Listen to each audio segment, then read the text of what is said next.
Yes, j'espère que tu vas bien.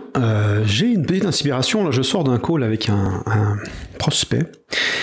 Et j'ai envie de parler de tout simplement comment on fabrique de la crédibilité. D'accord ? Si tu vois des gros formateurs qui ont 10, 30, 50, 100 000, 500 000 abonnés sur leur chaîne, et tu te dis voilà, c'est pas le cas. Moi, c'est pas mon cas, hein, j'ai à peine 1000 abonnés.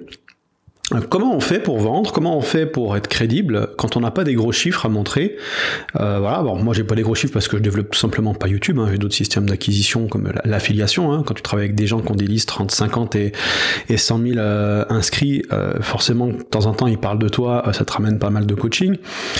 Mais voilà, si tu me regardes d'un point de vue extérieur, tu tombes sur ma chaîne, tu te dis attends, le mec a 1000 inscrits, voilà, c'est pas, c'est qui en fait ce neuneu, tu vois. Donc du coup quand t'as pas une preuve sociale, comment tu construis ta crédibilité? Tu vois, je veux dire, il faut bien partir de quelque chose.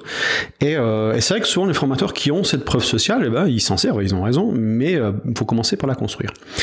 Et je vais t'expliquer comment moi je fais pour que les mecs, quand ils m'écoutent, ils se disent ah putain, Damien, ce mec, ce qu'il dit, c'est pas con, tu vois. Genre, et qu'ils aient envie, mais mes emails sont partagés souvent dans des masterminds, sur des grosses listes, hein, sans que je demande rien. Hein. J'ai appris, par exemple, aujourd'hui que quelqu'un partageait mes emails sur une liste alors que c'est un leader dans sa thématique et j'en savais rien, en fait. Enfin, j'ai des gens qui venaient, qui me disaient qu'ils venaient de chez lui, mais j'avais pas, enfin, j'ai supposé, mais j'ai jamais entendu qu'il faisait ce genre de truc.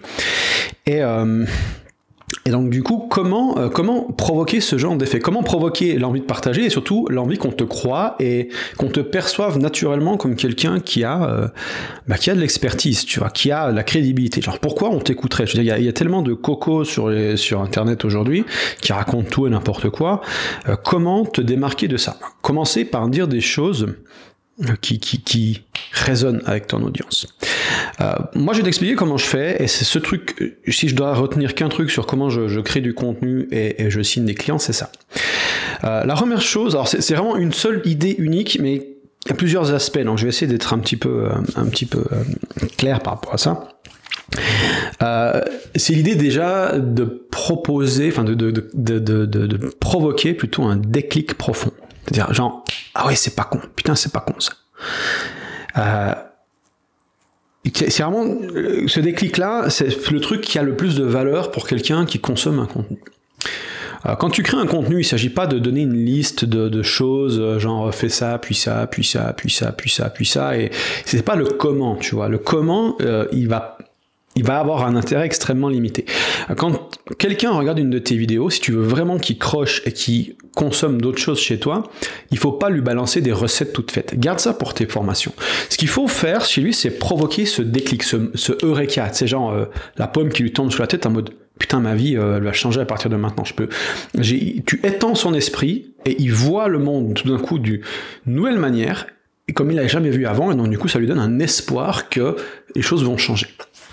Et en fait, tout le truc est là. Et il doit le vivre vraiment, c'est émotionnel. C'est genre, ah ouais, putain, c'est pas con, tu vois. Je discutais avec le prospect au téléphone tout à l'heure. Et je lui ai fait ce déclic, ce recadrage pour moi que je lui ai proposé, parce que quand je suis en coaching, d'ailleurs, pour moi, les déclics, c'est ce qui vraiment a le plus de valeur, parce que dès que tu vois, attends, le monde ne tourne pas comme ça, il tourne comme ça, ah oui, mon blocage, il est là, donc du coup, je vois les choses sous un nouvel angle, donc ça me fait considérer une nouvelle possibilité, et donc potentiellement, ça va me faire passer à un nouveau palier. Et te donner cet exemple que après discussion d'une heure avec lui, en quoi quel a été pour moi le point sur lequel je voulais travailler avec lui, c'était le mindset d'artisan. Donc je te donne l'exemple en même temps, c'est un truc, donc tu pourras réfléchir là-dessus, si tu es créateur de contenu. Pourquoi on devient entrepreneur? Enfin, pourquoi on lance un business? Souvent, c'est pour quitter le salariat ou pour refuser d'entrer dans le salariat parce qu'il y a ces trous de hamster ou cette rat race où tu dois te pointer le matin comme un esclave, badger, faire ton truc.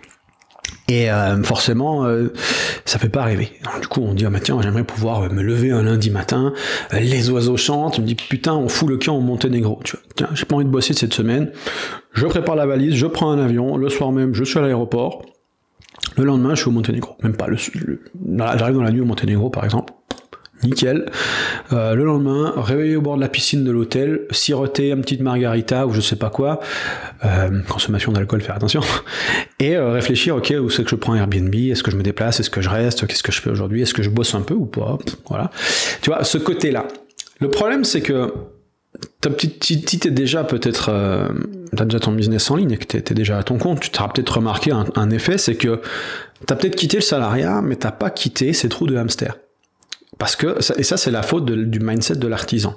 Le mindset de l'artisan, c'est celui qui fait tout lui-même. C'est celui qui se pointe le matin, qui crée un contenu, qui fait ses petites affaires comme ça, mais qui doit être là, en fait, qui doit être là pour délivrer. Typiquement, quand tu as un personal branding à ta tronche, comme je fais cette vidéo-là, si je dépends de mes vidéos pour faire tourner mon business, ben forcément, ça me met dans une position où je dois toutes les semaines créer que j'ai envie ou pas. Alors, tant qu'on aime le faire, c'est bien. Tout d'un coup, il y a un mois, t'as pas envie du tout. Il faut quand même le faire. Et donc, du coup, tu te retrouves quand même dans ce besoin de créer. Et au-delà de ça, il y a de plus en plus de compétition. Donc, voilà, il faut de plus en plus optimiser tes contenus. Il faut de plus en plus peut-être augmenter la quantité ou la qualité ou la pertinence. Ou tes systèmes deviennent de plus en plus complexes, de plus en plus lourds pour parer à la concurrence. Et donc, tu es dans ce mindset, dans cette roue, en fait, tu sais même pas si tu vas gagner assez d'argent à la fin du mois, et machin.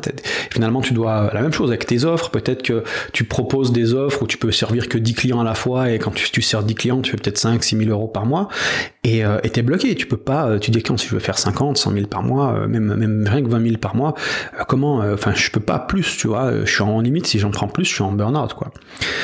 Et ça, c'est ce mindset de l'artisan en fait, qui te bloque. C'est-à-dire que le mindset de l'artisan, il se voit dans le processus. Par exemple, si tu es avocat, tu ouvres ton cabinet d'avocat, tu es un artisan en fait, à quelque part, d'accord? Et tu dois passer du mindset de l'artisan au mindset de l'entrepreneur. L'artisan, c'est celui qui est derrière la machine. L'entrepreneur, c'est celui qui fabrique la machine. C'est celui qui met en place des systèmes dont il n'est pas un élément essentiel. Il est l'ingénieur qui regarde le système, qui a son complexe de machines qui tournent. Il engage les quelques personnes nécessaires pour faire tourner les machines. Et il essaie de limiter le personnel et de rendre le système le plus automatique possible. Et il réfléchit comment je peux améliorer mon système. Du coup, tu te crées un actif. Une machine, c'est un actif. Le truc, il tourne avec ou sans toi. Toutes les parties où tu dois toi-même aller derrière la machine pour faire tourner ton business, c'est de l'artisanat, en fait. Donc, tu veux avoir 0 poste dans ton business. C'est-à-dire que si tu fais de l'acquisition de contenu organique, c'est pas toi qui écris les contenus, c'est pas toi qui les crée dans ce cas de figure-là, tu vois. Donc, c'est cette différence de mindset de dire, voilà, je suis l'artisan ou je suis l'entrepreneur. Et ça, c'est un déclic que tu peux créer chez les gens qui te suivent. Ah oui, attends, c'est pas con, ça. Est-ce que tu es un artisan en ce moment ou est-ce que tu es un entrepreneur? Je dis pas que c'est bien ou mieux d'être l'un ou l'autre, c'est pas la question. Le truc c'est qu'est-ce que toi tu as envie? Est-ce que je préfère faire 50-100K par mois et pouvoir voyager dans le monde, ou est-ce que j'ai envie de rester l'artisan de mon petit truc, pas forcément gérer des équipes, pas trop me prendre la tête, mais alors, je fais mon boulot, hein, d'accord, toutes les semaines je fais mon boulot, que je peux peut-être prendre un peu d'avance si je veux un peu de vacances, mais si je sors de ce business-là, basiquement je peux pas le revendre, il peut pas tourner sans moi. Donc du coup, le jour où j'arrête, je gagne plus d'argent. C'est une solution qui fonctionne. Tu peux aussi très bien gagner ta vie avec ça. Il y a certains business models, tu peux faire 20, 30 000 par mois peut-être avec ça, tu vois. Mais c'est difficile de devenir millionnaire, de faire 1 million par an avec ce modèle-là, mais c'est un choix de vie. Tu dis, ok, j'ai pas forcément besoin de faire le million annuel, j'ai envie de rester dans cette optique d'artisan, c'est ok, tu vois. Bref. C'était un petit exemple juste pour te montrer, voilà, le déclic. On provoque un déclic. Tu vois, le but de ce contenu, c'est pas de t'expliquer comment gérer ces processus en tant qu'entrepreneur, c'est de te faire prendre conscience de pourquoi finalement le business model dans lequel tu es te maintient dans ce trou de hamster que peut-être tu as essayé d'échapper en tant que salarié, et tu dis attends, je suis toujours dans ce truc là, on m'avait promis que les cocktails, les machins, et finalement je me retrouve à bosser 10 heures par jour peut-être, et j'arrive pas à sortir la tête de l'eau, ou je fais pas autant que je voudrais, et finalement tu vis ça un peu comme un échec peut-être, parce que tu gagnes peut-être un montant qui te plaît, mais ça te prend beaucoup trop de temps par rapport à ce que tu espérais, et voilà. Donc t'as pas la liberté que tu voulais. Et la faute au mindset de l'artisan. Et donc ça, c'est genre une nouvelle manière de voir le monde. Donc du coup, tu vois, si tu n'avais pas conscience de cette idée-là et que je te donne cette idée-là, tu dis, ah ouais, j'avais pas vu ça comme ça. Donc en fait, je dois être un meilleur ingénieur que machiniste. D'accord? Donc je dois pas être le machiniste, je dois être l'ingénieur. Et après, je peux trouver des machinistes. Plus la machine elle est simple à utiliser, moins le talent que je vais engager pour exécuter à la machine, il a besoin d'être qualifié. Voilà, donc ça c'est la partie déclic, on provoque ce genre de déclic, ce genre de recadrage, je dis voilà, c'est parce que tu es dans cet état d'esprit-là, c'est parce que tu vois les choses comme ça, c'est parce que tu es dans ce business model-là, c'est parce que tu as cette idée-là, que tu vois le monde comme ça, que tu es bloqué à ce niveau-là et que tu peux pas atteindre cet objectif-là. Donc du coup la personne, ah ouais, putain, le problème c'est pas ça, c'est ça, ok.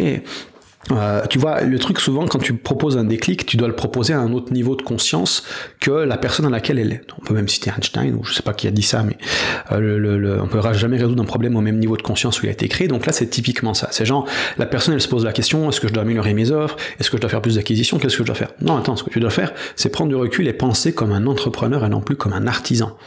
Et donc quand tu vois les choses comme elles sont, c'est-à-dire tu mets en place une grosse machine qui va tourner pour toi, tes décisions elles deviennent différentes parce que tu opères selon un nouveau paradigme.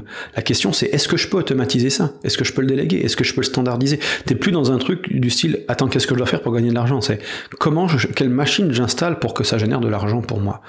D'accord? Si tu réfléchis, dès que tu te mets à réfléchir en machine, tu vois ce que tu fais non plus comme des gros coups, mais comme des actions qui sont répétables sans toi. Donc là, ton paradigme change, donc tes actions elles changent. Et ça a énormément de valeur. Évidemment, donc le fait de proposer ce déclic profond, pour qu'il y ait ce déclic-là, il faut que l'idée elle soit unique. Si c'est un truc qu'il a déjà entendu 30 000 fois, ouais c'est bon, je connais, et il passe à autre chose. Si je dis la loi de Pareto, on va parler de la loi de Pareto aujourd'hui, tu vas me dire, ouais, c'est bon, Pareto, je connais. Même que je suis convaincu qu'il y a toujours à apprendre de Pareto, tu vas me dire, c'est bon, Pareto, on en a parlé, c'est devenu chiant en fait. C'est le meilleur modèle mental que tu puisses développer, mais d'un point de vue, alors si je t'explique Pareto, 80-20, tu vas me dire, ouais, ok, c'est bon, j'ai eu 40 vidéos sur 40 connards qui m'ont expliqué 40 fois la loi de Pareto. Maintenant, si je te dis, le Pareto fractal, Pareto dans Pareto, le 20% du 20%. T'as peut-être déjà entendu ça, mais c'est déjà un petit peu plus rare. Le Pareto inversé. Donc, le 20% qui produit 80% des problèmes. Le Pareto inversé est plus intéressant que le Pareto standard. Ou alors le Pareto ne s'applique pas à X. Dans tel contexte, Pareto ne fonctionne pas. Par exemple, sur la taille des êtres humains, Pareto ne fonctionne pas. 80% de la hauteur n'est pas possédée par 20% des humains. Je veux dire, sinon il y aurait des géants et des nains, vraiment, tu vois. Voilà, donc on peut, tu vois, commencer à mélanger un petit peu les idées ou les présenter dans un nouveau contexte, genre Pareto, mais sur tes choses, c'est être Pareto dans ce contexte-là. Est-ce que tu avais pensé que Pareto s'appliquait typiquement dans la manière de créer tes offres? Probablement. Des amis, probablement. Mais tu vois, tu cherches différents contextes, ou peut-être il y a un contexte ou une manière, les gens n'avaient pas pensé à ça comme ça. Donc du coup, pour rendre une idée unique, il suffit souvent de faire des combinaisons. D'accord? Donc en différents contextes ou en différents concepts. Ou concept, contexte, enfin, tu fais les mélanges que tu veux. Ok, donc je vais encore donner un truc très intéressant pour ce que j'appelle emprunter la crédibilité. Parce que forcément, quand toi tu dis quelque chose, ou quand, je sais pas, Tony Robbins dit quelque chose, ça n'a pas le même poids. Genre, toi tu peux dire un truc, genre, ça c'est comme ça et pas comme ça. Si t'as pas l'autorité et la crédibilité déjà installé derrière, ça va être plus dur. Donc, si c'est Tony Robbins qui dit exactement la même chose, t'es là, ah ouais, putain, c'est énorme, tu vois. Genre, s'il te dit que X est possible, tu vas le croire parce qu'il a une preuve d'autorité que toi, tu n'as pas. Donc, comment tu fais pour augmenter ton impact? Tu vois, c'est un cercle vicieux, un cercle vertueux ou vicieux. Hein. Genre, les déclics que tu provoques amènent plus de crédibilité qui facilitent les prochains déclics. Mais pour donner le coup de départ, quand toi-même t'es pas considéré comme un expert ou comme une autorité, tu vas emprunter les dires d'autres personnes pour les mettre en contexte. Je te donne l'exemple, j'ai noté un exemple, j'en ai pensé un autre justement vu que je t'ai parlé du mindset de l'artisan versus le mindset de l'entrepreneur, qui est finalement la pensée en machine, que moi-même j'ai pas inventé, hein, d'accord, les formateurs n'inventent rien, on prend les idées qui fonctionnent, et je vais pas forcément te le retrouver rapidement ici, mais en gros c'était une citation dans le livre Principles de Ray Dalio, qui est un milliardaire, qui parle de la pensée en machine, et qui dit que c'est plus important d'être un bon ingénieur qu'un bon exécutant, qu'un bon machiniste. Et que c'est en étant le bon ingénieur que tu vas pouvoir mettre en place des systèmes qui vont travailler pour toi. Donc si tout d'un coup c'est plus moi qui le dis, mais que c'est Ray Dalio, c'est un milliardaire qui l'a dit. Ça a plus de poids. Maintenant, Ray Dalio, lui, il parle de mettre en place ça sur des très gros business. Nous, on est sur le business en ligne, donc on a un contexte bien spécifique. Je dis, ben voilà, Ray Dalio, il a dit ça, voilà comment ça s'applique dans le business en ligne. Donc du coup, il y a un transfert d'autorité qui se fait parce que je m'appuie sur les dires d'un gros et je te montre comment on implémente ça dans le business en ligne, ce qui est mathématique. Après, tu prends ta thématique et tu importes les idées des gros. Je te prends un autre exemple. Nassim Taleb, il parle du concept d'antifragilité, d'accord? Pour ceux qui connaissent pas, on a le concept de fragilité, donc tu as un verre, si tu le lâches par terre, il se casse, et à l'opposé, on n'a pas la solidité. Parce que la solidité, c'est que le truc résiste au choc. Le contraire de la fragilité, où la fragilité, il y a un moins, il y a une diminution de la qualité de l'élément, l'antifragilité, donc le stress provoqué sur l'élément doit renforcer l'élément. Et on a beaucoup de systèmes dans la nature qui fonctionnent comme ça, les muscles. Je veux dire, si tu mets un stress dessus, dans la salle de sport, et ben ils vont se renforcer. D'accord? Donc ça, c'est de l'antifragilité. Donc on a le concept, basiquement, donc Nassim Taleb a popularisé ce concept, et maintenant, qu'est-ce qu'on peut faire? C'est qu'on peut implémenter ça dans le business en ligne, par exemple. Je pourrais te dire, l'antifragilité, ok, le concept, c'est en théorie, concrètement, en pratique, comment ça s'applique? Idée toute simple, sur ta manière de parler. L'honnêteté, c'est l'antifragilité personnelle. La plupart des entrepreneurs, comment ils se positionnent? Ils vont dire, ah, moi je suis ton ami, voilà, je suis extraordinaire pour ci, pour ça, je suis tout propre sur moi. Si à la place tu leur dis, ok, moi je suis pas là pour t'aider, moi je suis là pour faire de l'argent. Par contre, je vais t'aider pour faire de l'argent, pas parce que je suis gentil. Je vais t'aider parce que j'ai besoin d'aider mes clients pour qu'ils aient des résultats, comme ça j'ai des témoignages, comme ça je crée un cercle vertueux. C'est ma seule raison. Mais en soi, j'en ai rien à foutre du monde. J'en ai rien à foutre ceux qui crèvent dans la rue. Et c'est horrible de dire ça, je dis pas que c'est ma vision du monde, mais tu vois, si tu as cette honnêteté transparente, c'est fort, parce que si quelqu'un vient te dire « Ah ouais, t'as vu lui, il est juste là pour faire de l'argent », moi je dis « Bah ouais, c'est ce que j'ai dit ». Tu vois, basiquement, tu es en train de tirer sur l'ambulance, tu vois. Et donc, du coup, c'est une antifragilité. Le hater ne peut plus t'attaquer parce que tu as, par défaut, avoué que c'est exactement ça que tu fais. Tu vois? Donc, ça, par exemple, pour moi, c'est la meilleure manière de se positionner, de positionner ton personal branding, c'est à travers la transparence radicale, qui est aussi un concept que je tiens de Ray Dalio au passage. Et voilà. Donc là, ce dernier principe d'emprunter la crédibilité, c'est ce qu'on appelle la curation. Donc je prends une citation, un truc, une autorité, et je l'importe dans mon contexte, et ensuite je fais le lien, j'amplifie l'idée en faisant le lien dans le contexte de mon audience. Et voilà. Et donc du coup, on peut provoquer un déclic profond avec la preuve d'autorité de quelqu'un d'autre, et bim. Et quand tu enchaînes ces déclics-là, tu vois qu'il y en a certains qui vont résonner plus que d'autres, et tu crées ces idées-là. C'est ce qui peut devenir des grandes idées marketing, et on te connaît pour ces concepts-là, et les gens commencent à partager parce qu'ils ont eu un... Dès que tu provoques je veux dire, tu vois, t'as ton esprit, c'est ça. Alors, c'est ce que tu vois de la réalité, ce qui est possible. Et quand t'es face à un déclic, ça fait... D'accord? Et plus l'extension de l'esprit est grand, plus le déclic est fort. Et donc, plus le déclic est fort, plus on a envie de le dire aux autres. Ah ouais, il m'a fait voir les choses d'une totale autre manière. Regarde ça, c'est énorme. Tu vois? Genre, tu sais, retourner le cerveau, typiquement. Genre, ah ouais, putain, regarde ça, mec, c'est génial. Tu peux être nobody, t'as 3 inscrits sur ta chaîne, tu fais ça, tu provoques cet effet-là chez quelqu'un, la personne va le partager, les gens commencent à parler de toi. Plus tu le fais, le refais, plus il y a ce truc qui sont... D'ailleurs, pour si tu veux monter tes réseaux sociaux, c'est la même chose. Alors moi, je me concentre sur ça, on est des dealers de déclics, en fait. Et j'ai cette petite phrase, d'ailleurs, et je terminerai là-dessus, c'est « optimise les déclics et non les clics ». On est toujours concentré sur on fait du speed testing, on améliore nos chiffres, c'est très bien, je sais pas qu'il faut pas le faire, mais le déclic est plus important. Genre, on réfléchit d'abord, ok, quelle est sa croyance actuelle, quelle est la croyance nécessaire pour qu'il comprenne ce que je fais et qu'il ait plus de résultats. Et je propose cette nouvelle façon de voir les choses, je le démontre. Et quand j'arrive à provoquer ce genre de déclic, je me rapproche de l'audience. Enfin, l'audience se rapproche de moi et elle a encore envie. Tu vois, c'est du bonbon pour l'esprit. C'est genre, c'est pas la taille de ton mail, c'est pas la taille de ton contenu qui compte, c'est ce déclic-là. Genre, à la fin du contenu, si le contenu va durer 3 minutes et que le mec, à la fin, ah ouais, putain, c'est énorme, potentiellement, il va regarder un deuxième contenu, puis un troisième, puis un quatrième. C'est même pas une question d'appel à l'action, ce genre de choses. Faut le faire pour que la personne sache où aller ensuite, mais c'est surtout une question de, ok, comment je provoque ce déclic? Dès que le déclic est provoqué, basiquement, tu génères de l'attraction. La personne a envie d'en savoir plus. Elle veut une deuxième claque, puis une troisième, puis une quatrième, puis une cinquième. C'est comme ça que tu les aspires dans ton monde.